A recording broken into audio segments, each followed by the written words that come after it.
ఈరోజు ఆంధ్రప్రదేశ్ విద్యా మనోవిజ్ఞాన శాస్త్రం డిఎస్ఎస్జి టెక్స్ట్ బుక్లో మూడో పాఠానికి సంబంధించిన ముఖ్యాంశాలు చూద్దాం. మూడో పాఠం అభ్యసనం. ఇందులో 89 నుంచి 93 పేజీ వరకు అభ్యసనను ప్రభావితం చేసే కారకాలు. అభ్యసనాన్ని ప్రభావితం చేసే కారకాలు: 1 వ్యక్తిగత కారకాలు, 2 పరిసర కారకాలు, 3 బోధన అంశాలకు సంబంధించిన కారకాలు. అభ్యసనాన్ని ప్రభావితం చేసే కారకాలు: వ్యక్తిగత కారకాలు, పరిసర కారకాలు, బోధన అంశాలకు సంబంధించిన కారకాలు. వ్యక్తిగత కారకాల కింద వచ్చేవి శారీరక కారకాలు, మానసిక కారకాలు. ఈ శారీరక కారకాల్లో వయస్సు, పరిణితి, లింగభేదం, శారీరక ఆరోగ్యం, సాధారణ రోగాలు వస్తాయి. శారీరక కారకాలు వ్యక్తిగత కారకాల్లో లేదా అనువంశిక కారకాల్లో మొదటిది శారీరక కారకాలు. ఈ శారీరక కారకాల కింద వచ్చేది వయస్సు, పరిణితి, లింగభేదం, శారీరక ఆరోగ్యం, సాధారణ రోగాలు. ఇందులో వ్యక్తిగత కారకాల్లో రెండోది మానసిక కారకాలు. మానసిక కారకాల్లో వచ్చేది మానసిక సంఘర్షణలు, భావోద్వేగ మానసిక విచలనాలు, అంతర్గత సామర్థ్యాలు, శక్తులు, ప్రజ్ఞ, అభిరుచులు, వైఖరులు, సహజ సామర్థ్యాలు, అవధానం, కాంక్షా స్థాయి, ప్రేరణ, సంసిద్ధత. మానసిక కారకాల్లో మానసిక సంఘర్షణలు, భావోద్వేగ మానసిక విచలనాలు, అంతర్గత సామర్థ్యాలు, శక్తులు, ప్రజ్ఞ, అభిరుచులు, వైఖరులు, సహజ సామర్థ్యాలు, అవధానం, కాంక్షా స్థాయి, ప్రేరణ, సంసిద్ధత. ఇలా రెండవది పరిసర కారకాలు. పరిసర కారకాల కిందకు వచ్చేవి వాతావరణ పరిస్థితులు, గృహ సంబంధ కారకాలు, సమాజ సంబంధిత కారకాలు, సాంస్కృతిక కారకాలు. వాతావరణ పరిస్థితులు పరిసర కారకాల కింద వచ్చి వాతావరణ పరిస్థితులు, గృహ సంబంధ కారకాలు, సహజ సంబంధిత కారకాలు, సాంస్కృతిక కారకాలు. బోధన అంశాలకు సంబంధించిన కారకాలు: బోధనా పద్ధతులు, అభ్యసన అనుభవాలు, అర్థవంతమైన బోధనాంశాలు, అభ్యసన సామగ్రి, పాఠ్య ప్రణాళిక, అభ్యసనాంశం కఠిన స్థాయి, మూల్యాంకనం, పాఠశాల కారకాలు, ఉపాధ్యాయుడి సంబంధిత కారకాలు. అభ్యసన కారకాల కింద బోధన అంశాలకు సంబంధించిన కారకాలు వచ్చేవి బోధనా పద్ధతులు, అభ్యసన అనుభవాలు, అర్థవంతమైన బోధనాంశాలు, అభ్యసన సామగ్రి, పాఠ్య ప్రణాళిక, అభ్యసనాంశం కఠిన స్థాయి, మూల్యాంకనం, పాఠశాల కారకాలు, ఉపాధ్యాయుడి సంబంధిత కారకాలు. అభ్యసన ప్రక్రియ జీవి ప్రవర్తనలో మార్పును తీసుకువస్తుంది. దీనిని ఎన్ని రంగాలుగా విభజించవచ్చు? 3 రంగాలకు. వీటిని ఏమని అంటారంటే అభ్యసన కోణాలు లేదా రంగాలు లేదా ప్రవర్తన రంగాలు. అభ్యసన ప్రక్రియ అనేది జీవి ప్రవర్తనలో మార్పును తీసుకువస్తుంది. దీనిని ఎన్ని రంగాలకు విభజించవచ్చు అంటే 3 రంగాలు. వీటిని ఏమని అంటారంటే అభ్యసన కోణాలు లేదా రంగాలు లేదా ప్రవర్తన రంగాలు లేదా ప్రవర్తన రంగాలు లేదా అభ్యసన కోణాలు. అందులో మూడిట్లో ఫస్ట్ది జ్ఞానాత్మక రంగం. జ్ఞానం, అవగాహన, వినియోగం, విశ్లేషించడం, సంశ్లేషించడం, మూల్యాంకనం చేయడం. జ్ఞానం, అవగాహన, వినియోగం, సంశ్లేషించడం, మూల్యాంకనం చేయడం. ఇవన్నీ మెదరాజీలు కూడా వస్తుంటాయి. భావవేశ రంగం: గ్రహించడం, ప్రతిస్పందించడం, విలువ కట్టడం, వ్యవస్థాపనం, శీలస్థాపన. రెండోది భావావేశ రంగం కింద వచ్చేవి గ్రహించడం, ప్రతిస్పందించడం, విలువ కట్టడం, వ్యవస్థాపనం, శీలస్థాపన. మానసిక చలనాత్మక రంగం కింద వచ్చేవి అనుకరణ, హస్తలాఘవం, సునిశ్చితత్వం, ఉచ్చారణ, స్వాభావీకరణ. మానసిక చలనాత్మక రంగం కింద వచ్చేవి అనుకరణ, హస్తలాఘవం, సునిశ్చితత్వం, ఉచ్చారణ, స్వాభావీకరణ. ప్రేరణ అభ్యసనలో ప్రేరణ యొక్క పాత్ర. ప్రేరణ ఆంగ్లంలో మోటివేషన్ అని అంటారు. మోటివేషన్ అనే ఆంగ్ల పదం ఏ పదం నుంచి వచ్చిందంటే మూవియర్, MOVER అనే లాటిన్ పదం. మూవియర్ అనేది లాటిన్ పదం, మోటివేషన్ అనే పదం మూవియర్ అనే పదం నుంచి వచ్చింది. ఈ మూవియర్ అనేది MOVER, మూవియర్ అనేది లాటిన్ పదం. మూవియర్ అంటే అర్థం కదలిక, మూవియర్ అంటే అర్థం కదలిక. వ్యక్తి అవసరాల నుండి ఏర్పడి వ్యక్తిని ఒక ప్రత్యేకమైన గమ్యం వైపు నడిపించే ప్రక్రియను ఏమంటారంటే ప్రేరణ. వ్యక్తి అవసరాల నుండి ఏర్పడి వ్యక్తిని ఒక ప్రత్యేకమైన గమ్యం వైపు నడిపించే ప్రక్రియను ఏమంటారంటే ప్రేరణ. వ్యక్తిలోని అంతర్గత శక్తి ప్రేరణ. వ్యక్తిలోని అంతర్గత శక్తి ఇది ప్రేరణ. ఏది జీవి ఉత్సుకతల నుండి పుడుతుందంటే ప్రేరణ. ఏది జీవి ఉత్సుకతల నుండి పుడుతుందంటే ప్రేరణ. ఏది జీవిలో తన్యతను పుట్టించి తదనుగుణంగా ప్రతిస్పందన ఏర్పడేట్లు చేస్తుందంటే ప్రేరణ. ఏది జీవిలో తన్యతను పుట్టించి తదనుగుణంగా ప్రతిస్పందన ఏర్పడేటట్లు చేస్తుందంటే ప్రేరణ. ఏది జీవిని దిశానిర్దేశితమైన లక్ష్య సాధన వైపు పయనింపజేస్తుందంటే ప్రేరణ. ఏది జీవిని దిశానిర్దేశితమైన లక్ష్య సాధన వైపు పయనింపజేస్తుందంటే ప్రేరణ. ఏది వ్యక్తి అవసరాలతో ముడిపడి ఉంటుందంటే ప్రేరణ. ఏది అభ్యసించే ఒక ప్రక్రియ అంటే ప్రేరణ. ఏది అభ్యసనానికి రాజ్యపాట అంటే ప్రేరణ. ప్రేరణ. అభ్యసించే ఒక ప్రక్రియ ప్రేరణ. వ్యక్తి అవసరాలతో ముడిపడి ఉండేది ప్రేరణ. అభ్యసనానికి రాజ్యపాట ఇది ఎక్కువసార్లు వచ్చింది. అభ్యసనానికి రాజ్యపాట ప్రేరణ. అభ్యసన వేగాన్ని పెంచేది ప్రేరణ. ఏంటంటే ప్రేరణ. ప్రేరణ ఏర్పడడానికి ఆధారమైన అంశాలు అవసరం, అభిరుచి, ప్రోత్సాహకాలు. ప్రేరణ ఏర్పడడానికి ఆధారమైన అంశాలు అవసరం, అభిరుచి, ప్రోత్సాహకాలు. హోమోస్టాటిస్ అనే పదాన్ని మొదటిసారిగా ఉపయోగించినది కెనన్ అనే శరీర ధర్మశాస్త్రజ్ఞుడు. హోమోస్టాటిస్ అనే పదాన్ని మొదటిసారిగా ఉపయోగించింది కెనన్ అనే శరీర ధర్మశాస్త్రజ్ఞుడు. హోమోస్టాటిస్ అంటే అర్థం సమతాస్థితి. హోమోస్టాటిస్ అంటే అర్థం సమతాస్థితి. ప్రేరణ అనేది ఒక గమ్య నిర్దేశితమైన చర్య అని అన్నది మేయర్. ప్రేరణ అనేది ఒక గమ్య నిర్దేశితమైన చర్య అని అన్నది మేయర్. ప్రేరణ అవసరాలకు అనుగుణంగా ఉంటుంది. అవసరాలను సంతృప్తిపరిచే చర్య ప్రేరణ అనేది అబ్రహం మాస్లో, అమెరికా దేశానికి చెందిన అబ్రహం మాస్లో. ప్రేరణ అవసరాలకు అనుగుణంగా ఉంటుంది. అవసరాలను సంతృప్తిపరిచే చర్య ప్రేరణ అనేది అబ్రహం మాస్లో. ఒక ప్రత్యేకమైన గమ్యం వైపు కొనసాగేటట్లు చేసే ప్రక్రియ ప్రేరణ అన్నది ఏంటంటే బెర్న్హార్డ్, ఈయన ఇంగ్లాండ్ దేశస్థుడు. ఈయన ప్రేరణ గురించి ఏమన్నాడంటే ఒక ప్రత్యేకమైన గమ్యం వైపు కొనసాగేటట్లు చేసే ప్రక్రియని ప్రత్యేకమైన గమ్యం వైపు కొనసాగేటట్లు చేసే ప్రక్రియ ప్రేరణ అంటారని అన్నది బెర్న్హార్డ్. ప్రేరణ అభ్యసనానికి మూలాధారం అని అన్నది క్రోక్రో. ప్రేరణ అభ్యసనానికి మూలాధారం అని అన్నది క్రోక్రో. అన్ని రకాల ప్రవర్తనకు ప్రేరణే మూలాధారం అని అన్నది వుడ్వర్త్. అన్ని రకాల ప్రవర్తనలకు ప్రేరణే మూలాధారం అని అన్నది వుడ్వర్త్. ఒక వ్యక్తి కృత్య నిర్వహణలో చూపించే ఉత్సాహాన్ని పెంపొందించడానికి లేదా తగ్గించడానికి దోహదం చేసే కారకం ప్రేరణ అని అన్నది డిసెకో. ఒక వ్యక్తి కృత్య నిర్వహణలో చూపించే ఉత్సాహాన్ని పెంపొందించడానికి లేదా తగ్గించడానికి దోహదం చేసే కారకం ప్రేరణ అని అన్నది డిసెకో. ప్రేరణ అంటే ఉద్రేకంతో చర్య వైపు మొగ్గు చూపే దిశానిర్దేశమైన చర్య అని అన్నది ఫిషర్. ప్రేరణ అంటే ఉద్రేకంతో చర్య వైపు మొగ్గు చూపే దిశానిర్దేశమైన చర్య అనేది ఫిషర్. ఒక లక్ష్యం దిశగా పయనించడానికి అభ్యసించే ఒక స్పష్టమైన ప్రక్రియ ప్రేరణ అనేది కరోల్. ఒక లక్ష్యం దిశగా పయనించడానికి అభ్యసించే ఒక స్పష్టమైన ప్రక్రియ ప్రేరణ అనేది కరోల్. ఒక నిర్దిష్ట గమ్యం వైపు జీవి ప్రవర్తనను నిర్దేశించే అంతర్గత స్థితి ప్రేరణ అనేది కోల్మన్. ఒక నిర్దిష్ట గమ్యం వైపు జీవి ప్రవర్తనను నిర్దేశించి అంతర్గత స్థితి ప్రేరణ అనేది కోల్మన్. జీవి ఒక పనిని ప్రారంభించడానికి దాన్ని కొనసాగించేట్లు చేసే అంతర్గత శక్తి ప్రేరణ అనేది గిల్ఫర్డ్. జీవి ఒక పనిని ప్రారంభించడానికి దానిని కొనసాగించేట్లు చేసే అంతర్గత శక్తి ప్రేరణ అనేది గిల్ఫర్డ్. ఈ నిర్వచనాలు గుర్తుపెట్టుకుని 10 సార్లు చదవండి. ప్రేరణ రకాలు. మొదటిది అంతర్గత ప్రేరణ. వ్యక్తిపై ఎలాంటి బాహ్య ప్రభావం లేకుండా తనంతట తాను ఒక గమ్యాన్ని ఏర్పరచుకుని గమ్య సాధన దిశగా తనకు తానే ప్రేరేపింపబడే ప్రేరణ ఏ ప్రేరణ అంటారంటే అంతర్గత ప్రేరణ. సింపుల్గా తనకు తాను ప్రేరేపించబడడం లోపల నుంచి, అది అంతర్గత ప్రేరణ. వ్యక్తిపై ఎలాంటి బాహ్య ప్రభావం లేకుండా తనంతట తానే ఒక గమ్యాన్ని ఏర్పరచుకుని గమ్య సాధన దిశగా తనకు తానే ప్రేరేపించబడే ప్రేరణ ఏ ప్రేరణ అంటారంటే అంతర్గత ప్రేరణ. దేన్ని సహజ ప్రేరణ అని కూడా అంటారంటే అంతర్గత ప్రేరణ. దేన్ని సహజ ప్రేరణ అని కూడా అంటారంటే అంతర్గత ప్రేరణ. ఏ ప్రేరణ పొందిన వారు నేర్చుకోవడంలో సంతృప్తిని ఆనందాన్ని పొందుతారంటే అంతర్గత ప్రేరణ. ఏ ప్రేరణ పొందిన వారు నేర్చుకోవడంలో సంతృప్తిని ఆనందాన్ని పొందుతారంటే అంతర్గత ప్రేరణ. వ్యక్తి తన అభిరుచులకు అనుగుణంగా నిర్వహించే కార్యక్రమాలను చేయడానికి పొందే ప్రేరణ ఏ ప్రేరణ అంటారంటే అంతర్గత ప్రేరణ. వ్యక్తి తన అభిరుచులకు అనుగుణంగా నిర్వహించే కార్యక్రమాలను చేయడానికి పొందే ప్రేరణ ఏ ప్రేరణ చెప్పవచ్చు అంటే అంతర్గత ప్రేరణ. అంతర్గత ప్రేరణకు ఉదాహరణ విద్యార్థులు తమంతట తామే ఆడేందుకు వెళ్ళడం. అంతర్గత ప్రేరణకు ఉదాహరణలు ఇవన్నీ.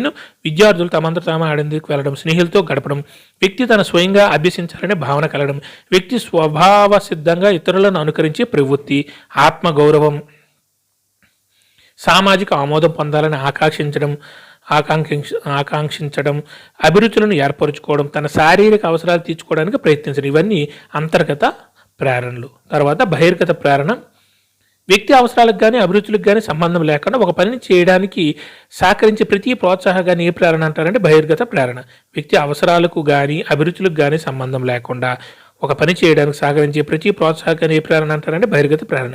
దేన్ని కృత్రిమ ప్రేరణ అని కూడా అంటారంటే బహిర్గత ప్రేరణ. బహిర్గత ప్రేరణ కృత్రిమ ప్రేరణ ఏదంటే కృత్రిమ ప్రేరణ ఏంటంటే బహిర్గత ప్రేరణ.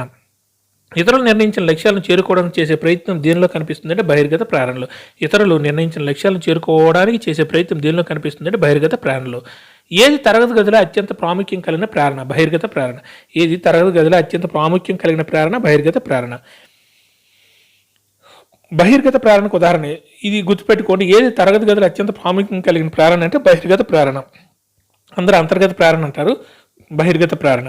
బహిర్గత ప్రేరణకు ఉదాహరణ ఒక వ్యక్తి ఇతరులు ఏర్పరిచిన గమ్యాలను సాధించవలసి వచ్చినప్పుడు, బహుమతులు పొందడానికి లేదా దండలను తప్పించుకోవడానికి, పొగడ్తలు పొందడానికి లేదా నిందలను తప్పించుకోవడానికి, ఇతరులతో పోటీపడి సాధించడానికి, ఫలితాల కోసం పనిచేయడానికి, ఆత్మసంతృప్తి కంటే ఇతరుల సంతృప్తి కోసం పాటుపడ్డారు. ఒక వ్యక్తి ఇతరులు ఏర్పరిచిన గమ్యాలను సాధించవలసి వచ్చినప్పుడు, బహుమతులు పొందడానికి లేదా దండలను తప్పించుకోవడానికి, పొగడ్తలు పొందడానికి లేదా నిందలను తప్పించుకోవడానికి, ఇతరులతో పోటీపడి సాధించడానికి, ఫలితాల కోసం పనిచేయడానికి, ఆత్మసంతృప్తి కంటే ఇతరుల సంతృప్తి కోసం పాటుపడటం. అవన్నీ బహిర్గత ప్రేరణలు. తర్వాత గదిలో ప్రధానంగా ఉపయోగించే ప్రేరణలు పొగడ్త, నింద, బహుమానం, శిక్ష, పోటీ, సహకారం, సాఫల్యం, వైఫల్యం, కాంక్షా స్థాయి, ఫలితాల జ్ఞానం, దృశ్య శ్రవణ ఉపకరణాలు, ఒత్తిడి, తరగతి గది వాతావరణం. తరగతి గదిలో ప్రధానంగా ఉపయోగించే ప్రేరణలు ఏంటంటే పొగడ్త, నింద, పొగడడం, నిందించడం, బహుమానం, శిక్ష, పోటీ, సహకారం, సాఫల్యం, వైఫల్యం, కాంక్షా స్థాయి, ఫలితాల జ్ఞానం, దృశ్య శ్రవణ ఉపకరణాలు, ఒత్తిడి, తరగతి గది వాతావరణం. నింద కంటే పొగడ్త, శిక్ష కంటే బహుమానం మంచి ఫలితాలను సాధించడానికి తోడ్పడతాయని పేర్కొన్నది ఎలిజబెత్ హార్లాక్. నింద కంటే పొగడ్త, శిక్ష కంటే బహుమానం మంచి ఫలితాలు అంటే పాజిటివ్నెస్ మంచి ఫలితాలు సాధించడం తోడ్పడదని పేర్కొన్నదంటే ఎలిజబెత్ హార్లాక్. వ్యక్తి పైన ఒక పనిని నిర్వహించడానికి సరిపడిన ఒత్తిడి ఉండాలని పేర్కొన్నవారు ముర్రే. వ్యక్తి పైన ఒక పనిని నిర్వహించడానికి సరిపడిన ఒత్తిడి ఉండాలని పేర్కొన్నవారు ముర్రే. విద్యార్థి యొక్క ప్రజ్ఞ సాహస సామర్థ్యాలకు అనుగుణంగా ఏం ఉన్నట్లయితే మంచి ఫలితాలు వస్తాయంటే కాంక్ష స్థాయి. విద్యార్థి యొక్క ప్రజ్ఞ సాహస సామర్థ్యాలకు అనుగుణంగా ఏమి ఉన్నట్లయితే మంచి ఫలితాలు వస్తాయంటే కాంక్ష స్థాయి. బహిర్గత ప్రేరణ తాత్కాలికమైనది, అంతర్గత ప్రేరణ దీర్ఘకాలికమైనది. పైన గుర్తుపెట్టుకుని విద్యార్థి యొక్క ప్రజ్ఞ సహజ సామర్థ్యాలకు అనుగుణంగా ఏమి ఉన్నట్లయితే మంచి ఫలితాలు వస్తాయంటే కాంక్షా స్థాయికి అనుగుణంగా ఉన్నట్లయితే. బహిర్గత ప్రేరణ అనేది తాత్కాలికమైనది, అంతర్గత ప్రేరణ అనేది దీర్ఘకాలమైనది. కాబట్టి ఉపాధ్యాయులు ఏ ప్రేరణ ద్వారా అంతర్గత ప్రేరణ పెంపొందించిన ప్రయత్నం చేయాలని బహిర్గత ప్రేరణ. ఉపాధ్యాయులు మామూలుగా క్లాస్ రూమ్లో బహిర్గత ప్రేరణను ప్రేరేపించాలి. ఆ బహిర్గత ప్రేరణను ఉపయోగించి అంతర్గత ప్రేరణను పెంపొందించాలి. ఏ ప్రేరణ అలవాటు చేయకూడదంటే బహిర్గత ప్రేరణ. ఏ ప్రేరణ అలవాటు చేయకూడదంటే బహిర్గత ప్రేరణ. తర్వాత సాధన ప్రేరణ అనేక లక్ష్యాలతో సంబంధం ఉండి ఉన్నత ప్రమాణాలు సాధించేటట్లు తోడ్పడిచేయని ఏ ప్రేరణ అంటారంటే సాధన ప్రేరణ. అనేక లక్ష్యాలతో సంబంధం ఉండి ఉన్నత ప్రమాణాలను సాధించేటట్లు తోడ్పడిచేయని ఏ ప్రేరణ అంటారంటే సాధన ప్రేరణ. దీనిని ఎవరు ప్రతిపాదించారంటే అమెరికాకు చెందిన మెల్లిలార్డ్ ఆట్కిన్సన్ అను శాస్త్రజ్ఞులు. ఈ సాధన ప్రేరణ ఎవరు ప్రతిపాదించారంటే అమెరికాకు చెందిన మెల్లిలార్డ్ ఆట్కిన్సన్ అను శాస్త్రజ్ఞులు. ప్రతి వ్యక్తిలో ఏదో ఒక ఘనత సాధించాలని ఆకాంక్ష ఉంటుందని, ఆ ఆకాంక్షే వ్యక్తిని ఘనతను సాధించేలా చేస్తుందని దాన్నే ఏ ప్రేరణగా శాస్త్రవేత్తలు పేర్కొన్నారంటే సాధన ప్రేరణగా. ప్రతి వ్యక్తిలో ఏదో ఒక ఘనత సాధించాలని ఆకాంక్ష ఉంటుందని, ఆ ఆకాంక్షే వ్యక్తిని ఘనతను సాధించేలా చేస్తుందని దాన్ని ఏ ప్రేరణగా శాస్త్రజ్ఞులు పేర్కొన్నారంటే సాధన ప్రేరణగా శాస్త్రజ్ఞులు పేర్కొన్నారు. అనేక లక్ష్యాలతో సంబంధం ఉండి ఉన్నత ప్రమాణాలను సాధించాలనే ధ్యేయం వైపుగా కొనసాగింపబడే చర్యలతో కూడిన ప్రవర్తన సాధన ప్రేరణ అన్నది మెక్లిలార్డ్ ఆట్కిన్సన్. అనేక లక్ష్యాలతో సంబంధం ఉండి ఉన్నత ప్రమాణాలు సాధించాలనే ధ్యేయం వైపుగా కొనసాగింప చేసే చర్యలతో కూడిన ప్రవర్తన సాధన ప్రేరణ అన్నది ఉండే మెక్లిలార్డ్ ఆట్కిన్సన్. ఈ నిర్వచనాలు అన్నీ మనం ఏం చేయలేం, 10 సార్లు చదవాల్సిందే. వ్యక్తి తనకు వీలు కాని వస్తువులకు పరిస్థితులకు సరైన విలువలు గుర్తించి ఎలాగైనా వాటిని తప్పక సాధించాలనే ప్రేరణ పొందడమే సాధన ప్రేరణ అన్నది ఇర్వింగ్ సార్నోఫ్లు. వ్యక్తి తనకు వీలు కాని వస్తువులకు పరిస్థితులకు సరైన విలువలు గుర్తించి ఎలాగైనా వాటిని తప్పక సాధించాలనే ప్రేరణ పొందడమే సాధన ప్రేరణ అన్నది ఇర్వింగ్ సార్నోఫ్లు. సాధన ప్రేరణలకు ఉదాహరణ తన తరగతిలో ప్రథమ స్థానంలో నిలవాలనుకోవడం, సమాజంలో మిగతా వారికి భిన్నంగా ఉన్నత స్థాయిలో నిలవాలనుకోవడం వంటివి చెప్పవచ్చు. సాధన ప్రేరణకు ఉదాహరణలు తన తరగతిలో ప్రథమ స్థానంలో నిలవాలనుకోవడం, సమాజంలో మిగతా వారికి భిన్నంగా ఉన్నత స్థానంలో నిలవాలనుకోవడం వంటివి చెప్పవచ్చు సాధన ప్రేరణకి. ఈనాడు నేను ఈ స్థాయిలో ఉండడానికి కారణం రేపు ఏ స్థాయిలో ఉండాలో నేను నిన్ననే ఆలోచించుకుని ఉండమని పేర్కొన్నవారు ప్రముఖ సామాజిక విద్యా శాస్త్రవేత్త మెకైవర్.